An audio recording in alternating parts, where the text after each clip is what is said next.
Mr. Speaker, I call the Honourable Minister Paula Bennett. Mr. Speaker, I want to address the reforms, the way we're working with young people and the difference that we're making in their lives. We've heard a lot of rubbish from the opposition today about how we've seen the demise of young people and how dreadfully they're all doing, and it's everyone's fault, of course, except theirs and mainly ours. Well, I want to stand up here today and say I actually think young people are thriving, doing incredibly well. They have an awesome future, and the ones that I meet, if our hands are in theirs, then I think we're going to be pretty much all right. There's some things we can do better, and you've already heard from previous speakers from this side of the House on where that attention is going, where the resources are at, and how we are targeting more to those that need it most. And I think that I stand here, certainly myself, and am proud of the fact that we get the right information on the right people so that we're able to make sure the right resources are getting to them. And if ever there is an example of where that is happening the most, it would have to be in youth services for within our welfare reforms for those young people aged particularly 16, 17 and 18. So let's cut to the facts of what we didn't know before but we do know now. So of those that are currently on benefit aged 30 to 39 years old, 60% of them went on as a teenager. So those currently aged 30 to 39 on benefit, 60% of them went on as a teenager. Young beneficiaries are 43%. 43% of them will still be on 15 years later. 90% of disengaged 16 and 17-year-olds will go on an adult benefit at age 18 or 19 unless we intervene differently. So, of course, that's exactly what we did.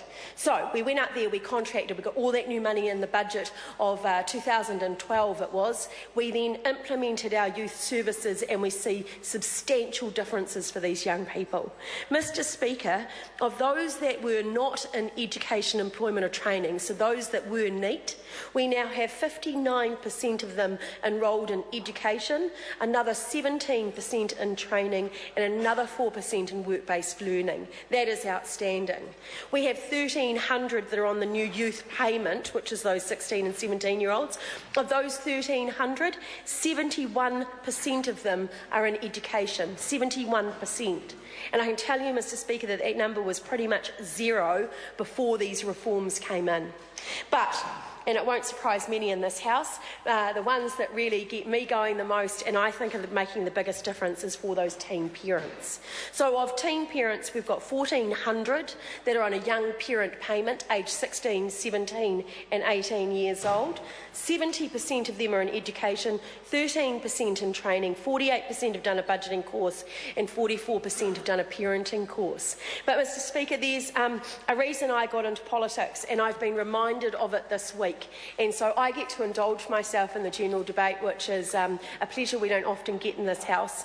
And I'm thrilled to say that I had a young woman that wrote to me and she said, because I was now single with no income, I had to apply for a solo benefit. I went to youth services to sign up for the youth benefit. I had absolutely no levels from school as I had dropped out so young at 14. Basically, I had nothing to offer my girl. When I met the youth services office, they made me go into education and told me I wouldn't get a benefit unless I was enrolled in some type of course. She then goes on further, but then she says they were all absolutely welcoming to me and absolutely loving and caring.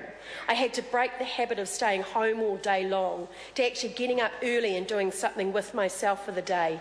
After the first term was over and the second term started, I was still not attending regularly. So my teacher spoke to me and told me I had to attend at least part-time if I wanted to keep getting paid my youth services. That was when my life practically changed. I didn't want to struggle with a baby, so I carried on at TPU. The second term at TPU was the best time I had in a long time. I finally felt like I belonged somewhere. School was always hard for me to attend, but now I'm achieving.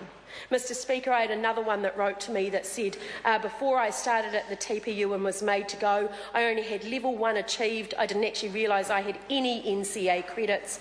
But now, since the teen parents coming to an end with only 6 weeks left, I have level 1, 2, 3 and only need 11 more credits to complete university entrance.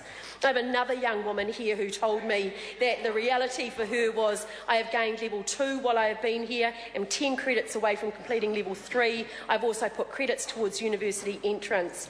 TPU and the girls here have motivated me so much to make a better change for myself. Mr Speaker, that's why we come into Parliament, to change these girls' lives, to see them get education achievement, to see them grow into who we know they can be. This side of the House backs them. We will continue to support them, and that's what this is about. Mr Chair.